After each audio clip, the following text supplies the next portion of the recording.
Well, Insta360 keep on releasing cameras left, right and centre, and this one's just a little bit left of centre. This is an update to the Go 3. They've brought out a black edition, and you know what? I think it looks absolutely sick. So I've been a fan of the Go 3 since its release a few months ago, and it's been a fantastic camera. I've been using it recently on shoots for different devices, and it's great. And yeah, it hasn't got the biggest resolution, but that's not the point of this camera. This camera is for creativity, for family fun, for days out, for getting shots that you can't get with any other device, and for that it is absolutely perfect. So a quick recap on the Go 3. It records in 2.7K, and yes, it's not 4K, but from the footage I've recorded over the months, it still looks really good. Now, one thing I did get really shocked by when I actually reviewed this camera was the audio quality. Audio quality out of this device is fantastic. So we've got the Go 3. This is the audio from the Go 3 that you're listening to now. So for vlogging, this is going to be a really good option. It's basically like having a mini version of a point and shoot camera, because you've got that flippy up screen, you've got the good audio, improved audio on here. It's got 2 microphones now on the Go 3. So it's just, it's like somebody's put an RX100 and put it in the tumble dryer to shrink it. It's hilarious. Absolutely love the design.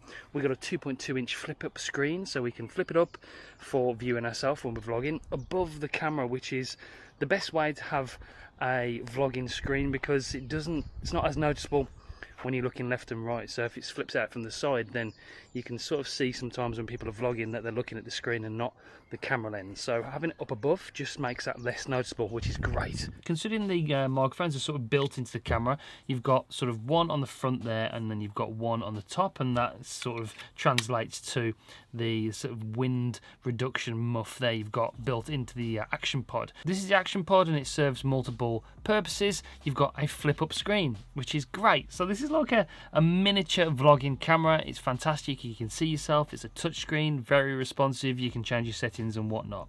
But this also acts as a remote viewer and a remote shutter. So if you've got the Go 3 magnetised somewhere, because this is magnet on the back, so you can sort of just plonk it anywhere, you can actually use the action pod as a live viewer. So what you see on the screen here is what you see on the camera, and then you can press record as long as you're within Bluetooth distance. It's a great feature, and that is, you know, fantastic. You've got, with my testing, up to about 140 minutes of battery life, which is amazing as well.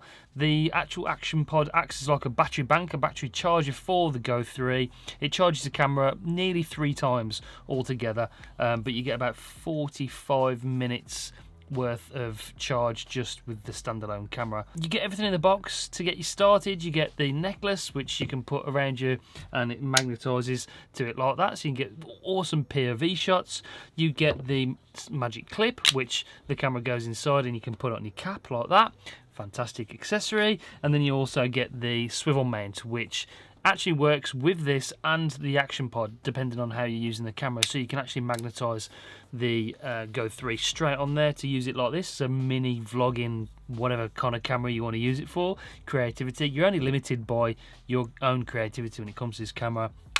And then you can slap it into the action pod and you can put it on the top of there. It snaps in like that, and I've just pressed a button so it'll probably turn on. Essentially it's the same camera, different colour, still great in all sorts of scenarios. You can put this little device in places you can't put other action cameras, and that's what makes it stand out. Again, the resolution is missing, but the image quality is still there. It's fantastic. And you know what, I'm a fan of this black simply because the white, for me, when you're using it every single day, gets a little bit scuffed, a little bit grubby, and although it looks really nice, I think I like the Darth Vader-y black colour. So it's available in both options now. There will be a link in the description down below if you want to go and grab one. That is an affiliate link that helps this channel grow if you do purchase it.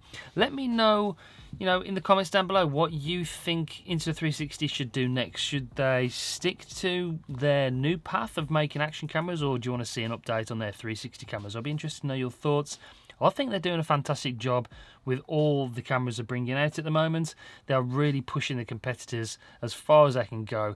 This is a great little camera. I really do fully recommend it. The new Ace Pro is another camera they've released recently with amazing AI capabilities and just phenomenal processing power. So yeah, we'll be covering a lot on Insta360 in upcoming videos, so make sure you do subscribe, press the bell so you don't miss any future uploads. Okay, that's it for this one. Quick one. Essentially the same camera, different colour, I think it looks really sick. I'll see you on the next one, guys. If you want to stick around, make sure you check out this video up here. You might like that one. And yeah, give this video a like. It really does help. Okay, I'll see you on the next one. Bye, guys.